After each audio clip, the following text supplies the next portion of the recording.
Okay, so for my plant life cycle video, I chose gymnosperms. And so this is my presentation of the plant life cycle of gymnosperms by Jacob Martinez. So my phylum in the gymnosperms, I kind of aimed more towards a specific phylum, and it's going to be the Coniferophyta, conifers. And I kind of chose this based on kind of my childhood, I guess you can say. I went to the mountains a lot and saw the sequoias and the pine trees. It just brought me back to my old childhood memories. So I kind of wanted to do a little focus on this. So going to the conifers, they're going to be the oldest and largest trees that we're going to see.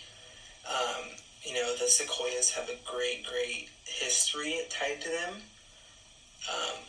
And they're going to be very durable. So you can find them a lot up north. And that's typically why they're going to be pretty durable, just because up north and at higher elevations where they're primarily found as well. We get a lot of heavy snow, and these trees have been structured or have developed into a way where they can manipulate that.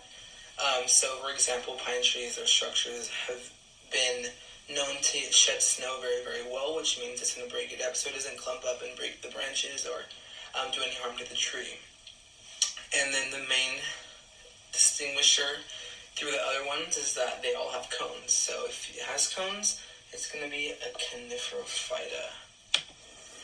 So this next slide is going to be the difference between a male and female, and I wanted to bring this up before we went into the life cycle portion of it because it's very important as well. As you can see on the bottom left right here, there is a cone, or cones, I guess you can call, and they're going to be male. So for the conifers, there's male and female. So you can see that they're labeled right there. The male right there on the bottom left, you can see that it has little fuzzy things, so those are going to be almost like pollen. And that's basically what distinguishes them from male to female, because they'll use those to pollinate females. And you can see females are kind of more of the traditional ones that we think of when we see cones.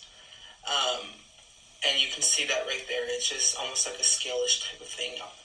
And then on the top right corner, I brought that in because it's a very interesting point to make, that those are both female pine cones. The difference is that the life cycle of a pine cone, it's almost about 2 years. And that's basically the one that's almost kind of fused together. That's kind of at the 1 year mark, and that's what's going to happen after it's collected its pollen, and that's basically in the stage of reproduction where the sperm is going to the egg and all that stuff is happening within there, and that's why it's fused, because it doesn't want to have any more pollen going in.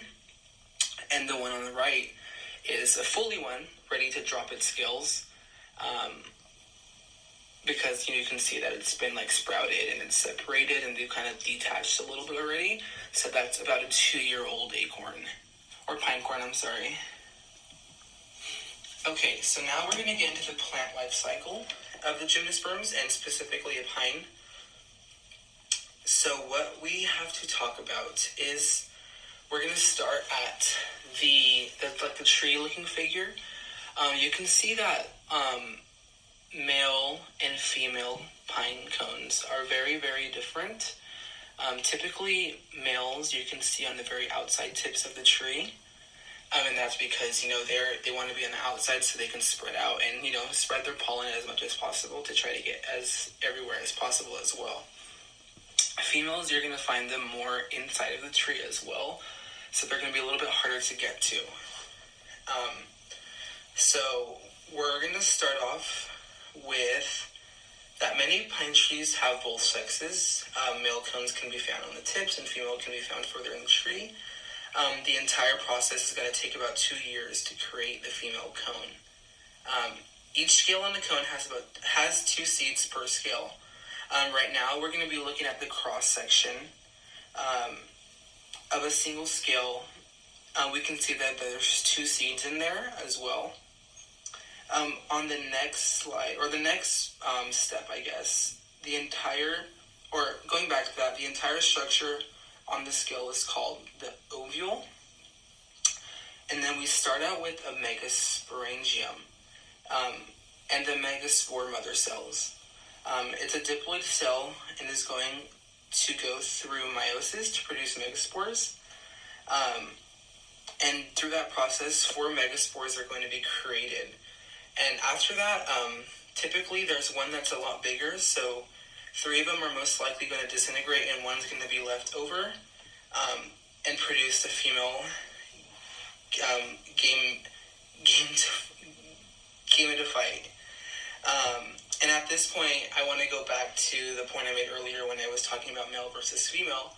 At this point, it's where it's collected all the pollen it wants, and it's kind of fused together and not letting anything else come into it. They're going from there. In the gametophyte, there are archaeogonum that contain a single egg in each one of them. And at some point, the integument will close and not allow for any more pollen to come through, which, going back to what I said earlier, it's kind of like in that same middle process. The pollen in the integument has nuclei that grows a tube and sends the sperm nuclei and is sucked in to fertilize the egg into the egg cycloplasm, which will fertilize and make a diploid zygote.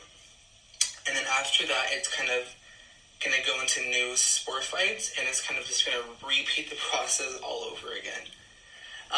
And then another point I wanted to make, and so that what I just talked about is going to be the female reproduction or the female pine's life cycle.